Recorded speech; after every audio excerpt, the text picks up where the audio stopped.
So last time you saw on my channel na pinarts out ko si Snow for better reasons. Yung pag-parts out natin kay Snow, naging mabuti naman yung outcome. Yung kinatatakutan ko na mangyari ay naiwasan natin. Yun ay yung merong matira dito na pyesa sa ating garahe. Magkaroon tayo ng maraming kalat na pyesa. This past few weeks, naging busy tayo magpadala ng mga pyesa. Inasikaso muna natin yung mga pinapadala natin, yung mga shipment na parts patungo sa iba-ibang lugar.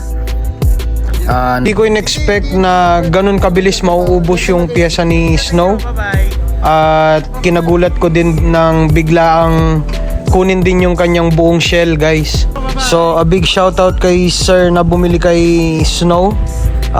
Hindi ko pa alam as of now yung babalakin nila. Abangan na lang natin kung saan ba yung next chapter ni Snow. So work tayo kahit nasa eskwela tayo, guys, no? So dito ko sa Dabso.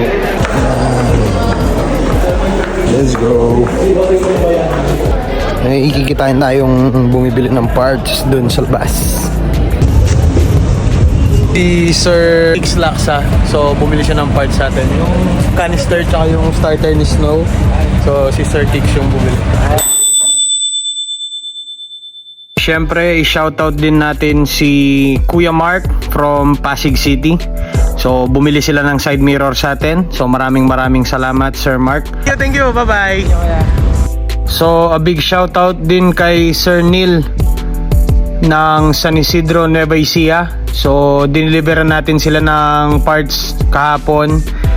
Yung aircon system ni Snow ay siya yung nakakuha. So shoutout sa'yo sir, napaka-pogi ng SB mo. Okay, so for the last time, ipi-play natin yung short video na ginawa natin para kay Snow to reminisce how pogi Snow is. Okay guys, let's go.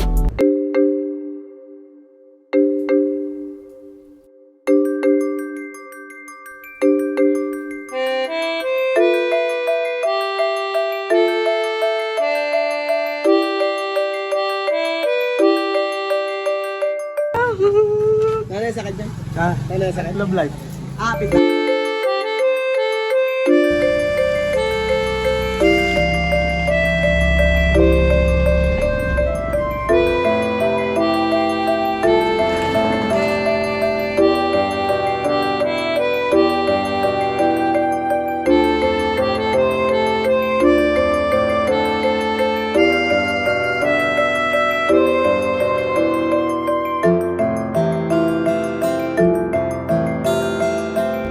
Ulit 18 liters.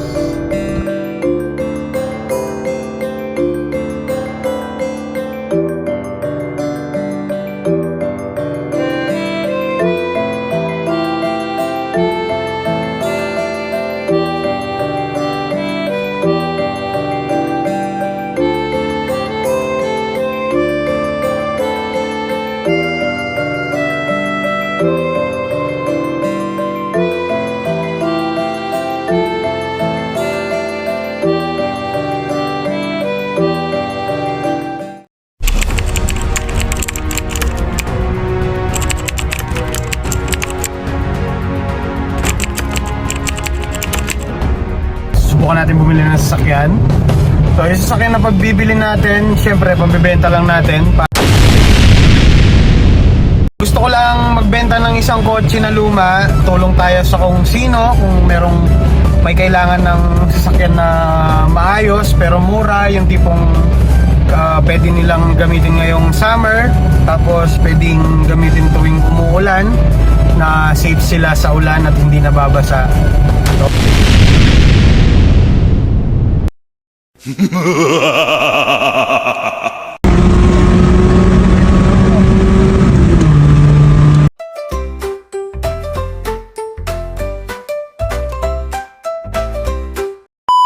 okay, so nag-post ako dun sa YouTube community and tinanong ko sa inyo kung ano yung gusto nyong makita sa next video natin.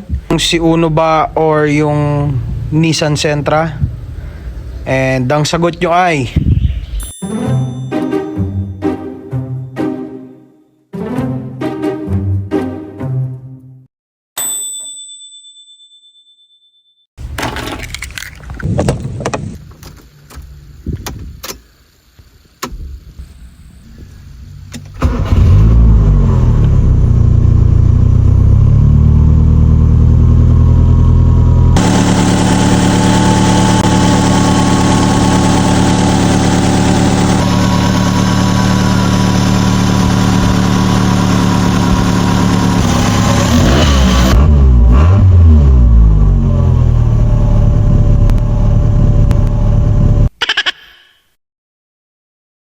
So this is a 1992 Nissan Sentra V13. So ito yung ECCS kung tawagin kasi nga siya ay merong 1.6 EFI na engine, which is yung GA16DE. So binansagan nitong ECCS ng mga Pilipino kapag top of the line, at LEC or LEC PS naman sa mga mid variant ng ganitong sasakyan. So ang V13 ang pinaka famous na platform ng Nissan Sentra sapagkat ito'y nakipagsabayan ng gusto sa mga Civic at Lancer noong panahon nila. So lumabas yung mga Sentra dito sa Pilipinas mula 1991 hanggang 1998. Ngunit yung ganitong variant na ECCS ay pinutol noong 1997. Giveaway sa predecessor nito na si V14 naman. So naging available naman yung LEC or LEC PS na variant nito until 2000 yata.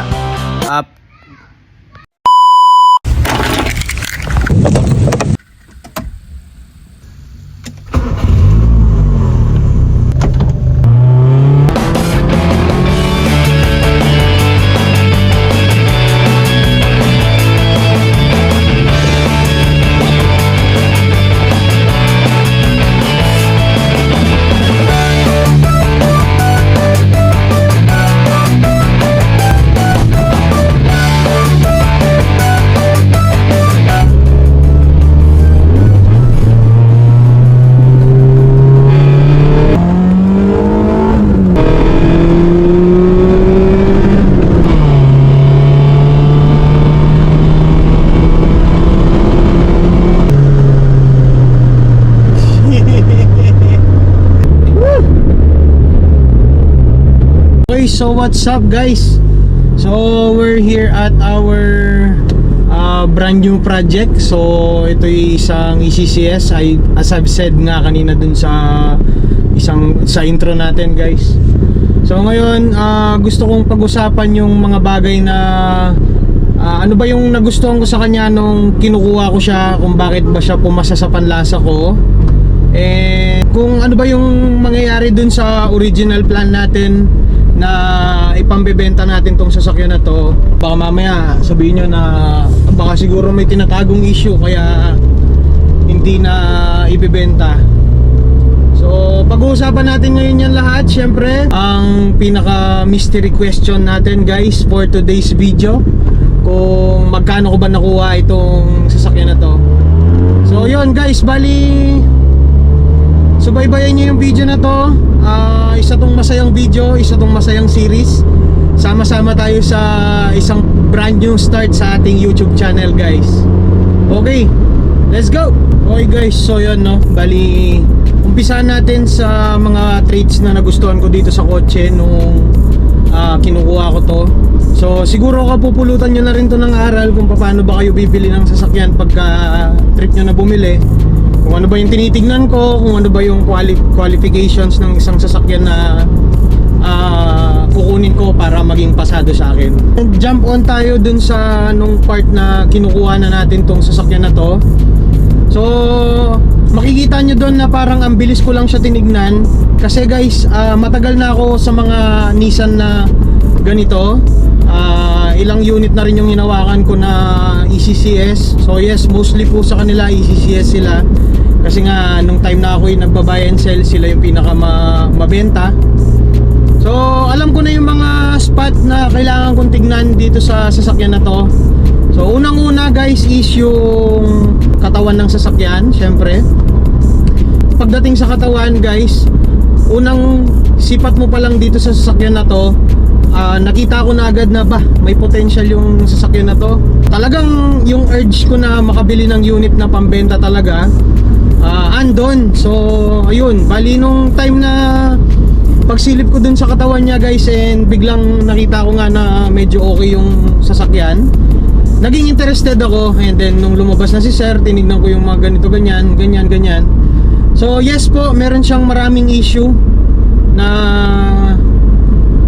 present as of now. For example is yung mga naglilik niya na langis. So as of now guys, balot na balot ng langis yung kanyang engine. And ano pa ba? Ayan, so kung nakikita nyo kung bakit ako nagba-bounce. Ayan yung mga daya, no? Kasi talagang ang tigas ng likod niya. So yun yung mga tinawad ko kay sir. Obviously yung paint, kailangan niyang ma-repaint. So yun, tapos mga lit and all, basta yung mga issue na yun guys, madali lang ayusin. Talagang wear and tear lang ng sasakyan yung mga issue niya. And ayan, malamig yung EC niya. So yun guys, no, bali punta tayo sa mga good side nitong sasakyan, kung bakit ko nga siya tinignan, no. So as I've said kanina, meron akong qualifications na tinitignan sa mga kotse, and ito yung mga ilan sa kanila. So unang-una guys, yung guhit ng kanyang katawan, I'm super impressed dito sa kotse na to, kasi kinaya niya mag-survive for how many years? Imagine, so 1992 tong sasakyan na to guys. And until now, ganyan pa rin yung pagkakaunat ng sasakyan natin. Second is yung andar ng makina. So pasado sa akin. Although yung issue niya pa pala ngayon is yung nagbababa yung kanyang idle pagka nag-AC ka. Pero pag-uusapan natin yan later on sa aking channel pagka nandun na tayo sa segment na ganon. And meron siyang mga kalampag, minor lang naman, and yung matagtag na yan. And nung ginagamit ko na siya, napansin ko sa kanya yung power niya guys, iba. As in talagang active siya. Ayan o. So ang active ng power nitong ECCS na to, which means papunta tayo ngayon dito sa kaapat na tinitignan natin kapag bumibili tayo ng sasakyan. Yung pang-apat na tinitignan ko guys pagka bumibili ako ng sasakyan is yung electrical. Pinaka-importanting aspect ng isang sasakyan ang electrical. Kasi ito yung mga bagay na hindi lahat ng mekaniko, even ako, nahihirapan pagka gumagawa ng electricals guys. So ito yung pinaka-alert ako sa mga tinitignan kong kotse. Ang number one na tinitingnan ko, dapat wala siyang wire tampering, wala siyang extra relay na pwede siguro kung nilagyan lang siya ng Boss relay para lang sa fog light, para sa busina. Pero kung nilagyan na yan ng Boss relay para sa radiator fan and all and whatsoever, especially sa wiring ng compressor, wiring ng aircon, dyan ng number one na nagkakatalo guys. So lahat ng yon pasado dito sa kotse na to. So guys, no, pagkasi yung mga ganong bagay pasado sa sasakyan, isa lang ang masasabi ko, sasakit ka sa ulo niyan, marami kang ipapagawa, natural, segunda manong kotse yan. Pero yung maggagawa sa kotse mo, hindi ka mahihirapan kasi nga normal na wear and tear lang yung nasisira. Ano ba yung mga normal wear and tear na yon? For example, mga kumakalampag, yung mga ganitong matagtag. Kahit matandang uugod-ugod na mekaniko guys, kaya niyang ayusin yan. Pero kung electrical ang pinag-uusapan, kung ang katawan ng sasakyan ang pinag-uusapan, bangga, lusawang katawan, ano pa ba, yung mga dents, scratches, yan yung medyo serious para sa akin. So yun, and eventually kinuha ko yung sasakyan kasi nga pasado sa akin tong kotse na to. Inuwi namin ni Bossing yung sasakyan na to, na wala naman akong naging problema bukod dito sa sobrang tagtag niya talaga, as in sobrang tagtag niya. So ayun guys, bali share ko lang sa inyo yung naging experience ko dito sa kotse na to nung kinukuha namin siya, kung ano ba yung good side and bad side sa kanya. So this leads to our next agenda for today's video.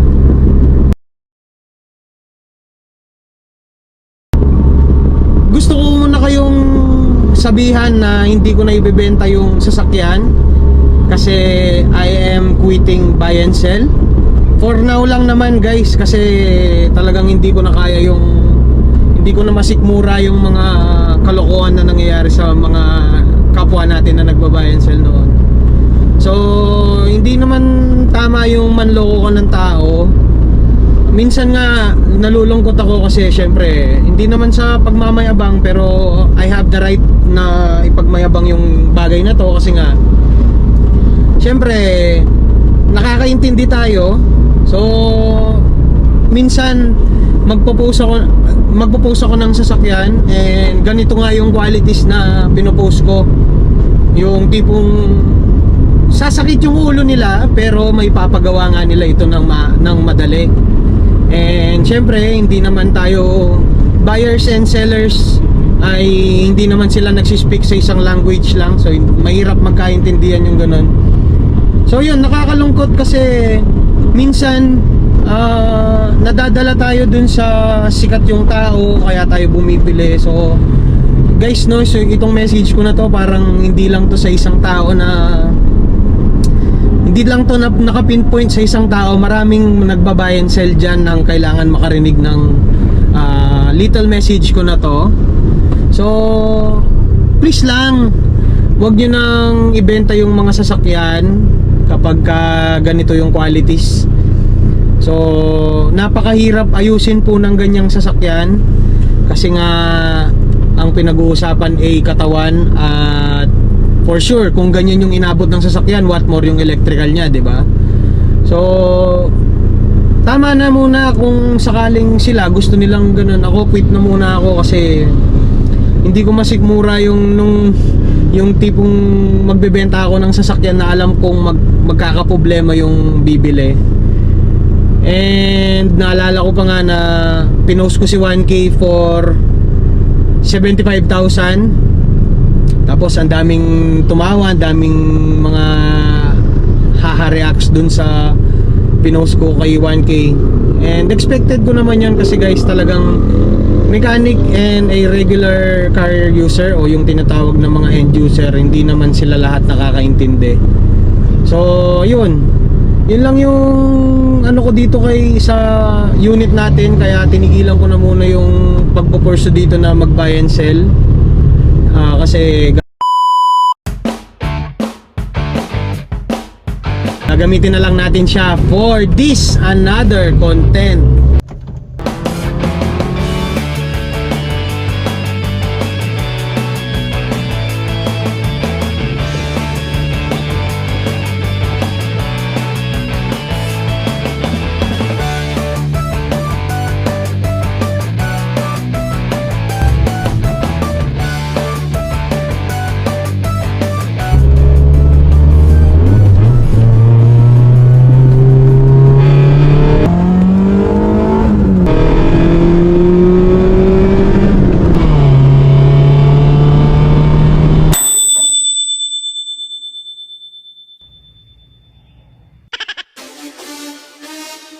So guys, no, gusto ko lang ikwento sa inyo yung time na papasukin ko na yung mundo ng pagiging YouTuber nga. So syempre marami kang pangarap na mga content, marami kang nakaabang na content na gusto mong may sakatuparan. Talim na Tagalog yun ah. There was this time na sabi ko sa sarili ko, gusto kong humanap ng ECCS na talagang bone stock yung wiring. As in talagang active yung sasakyan. Kung meron mang konting issue, gagawin ko. And then patitinuin ko yung ECCS na to, talagang matinong-matino, talagang yung parang factory spec ba. This time sa ating channel, nakita nyo naman na mukhang nahanap na natin yung candidate natin for that content. So hindi ko i-disclose full yung content na naisip kong yon, pero feeling ko sa mga piniplay kong clips dyan sa aking video, mahahalataan nyo na yan. And abangan nyo lang yung mga susunod pang mga kaganapan dito sa aking channel. Ang tagtag. Gusto ko lang kayong bigyan ng follow-up video para dito sa ating Nissan Sentra nga, kung ano na ba yung update sa kanya. So yun guys, no, ginagamit-gamit pala namin to nila Sir Jet and Sir Chuk. So last 3 days yata pumunta kami ng Lubao. So meron kaming mga nilalakad. Actually ngayon siningit ko lang yung pag-shoot ng video na to pagkat meron na naman tayong isa pa sigurong kukunin na sasakyan, so hindi sigurado yun. Ito na siya, ang ating Nissan ECCS in today's video. So yun guys, bali I think hanggang doon na muna yung video natin. So subaybayin yung mga susunod nating content. Magiging masayang series to guys. Okay, let's go! Syempre guys, tapos na tayo mag-vlog. Barurutin na natin to guys. Baka barurutin pa ng iba. Let's go!